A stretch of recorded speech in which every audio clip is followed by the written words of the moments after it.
Hello friends. Hello student. आज जो है ना हम ये लोड कैलकुलेशन के एक एग्जाम्पल करेंगे।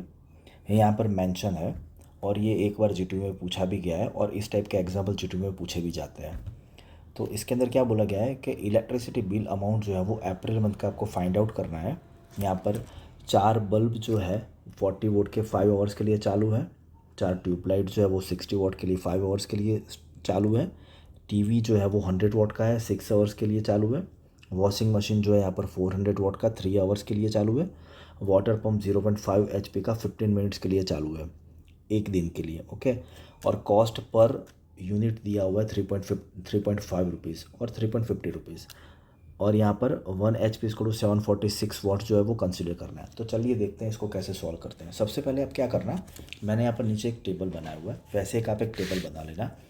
यहाँ पर लिखना सबसे पहले आइटम्स, यहाँ पर लिखना कितनी क्वांटिटी में है वो, उसका वॉट कितना है और कितने टाइम के लिए ऑपरेट हो रही है, दैट मीन्स के ऑन है पूरे दिन के लिए। और यहाँ पर लास्ट में टोटल वॉट आवर कर देना। चलिए तो यहाँ पर हम देख लेते हैं ये पूरा टेबल।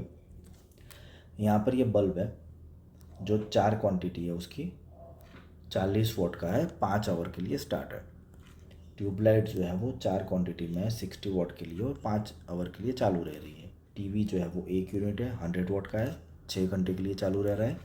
वॉशिंग मशीन जो है वो एक है 400 वॉट का है, 3 आवर्स के लिए चालू रह रहा है।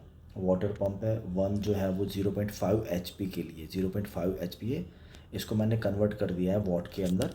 और यहाँ पर ये जो है वो 15 मिनट्स यहाँ पर दिया हुआ है, इसको भी मैंने कन्वर्ट कर दिया है आवर्स के अंदर। ओके, कैसे करते हैं चलिए ये नीचे देख लेते हैं। 1 एच पी जो है वो 746 वोट यहाँ पर दिया हुआ है, तो 0.5 एच पी कितना होगा 746 डिवाइड बाई 2। तो यहाँ पर मेरा आंसर आएगा 373 watt. Same as convert minute into hours, 60 minute यहाँ पर है, 1 घंटे के लिए है। 15 मिनट्स कितने, 15 मिनट्स के लिए कितना घंटा होगा, तो 15 डिवाइड बाई 60 1/4 0.25 आवर्स। ओके। अब यहाँ पर क्या करना है, total watt hour per day का आपको फाइंड आउट करना है। तो उसके लिए मुझे क्या करना होगा, कितनी क्वांटिटी में बल्ब है, उसका कितना वॉटेज है और कितने घंटे के लिए चालू रह रहा है, ये तीनों का मल्टीप्लिकेशन कर देना है। तो यहाँ पर 4 4 था 16, 5 था 80, तो 800 वॉट आवर। सेम एज यहाँ पर 1200 वॉट आवर।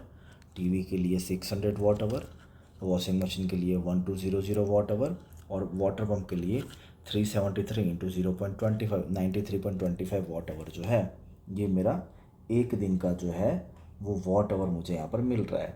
अब ये सब का मुझे क्या कर देना है, कैलकुलेट एडिशन कर देना है ये सब का। Total watt hour per day, ये total watt hour per day जो है वो सबका मैंने एडिशन कर दिया, तो मुझे क्या मिला 3893.25 टोटल वॉट आवर मिला, किसका, पर डे का, किसका मिला, पर डे का। ओके।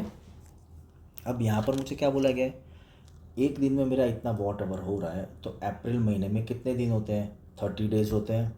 ओके, तो 30 डेज़ में कितना होगा वॉट आवर, तो 30 इंटू 3893.25, तो टोटल मेरा वॉट आवर आ रहा है 116797.5 वॉट।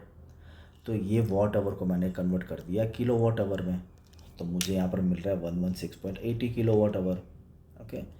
यहाँ पर 1 unit is to 1 kilowatt hour होता है, तो ये 1 किलो वाट की जगह पर मैं यहाँ पर यूनिट लिख सकता हूँ।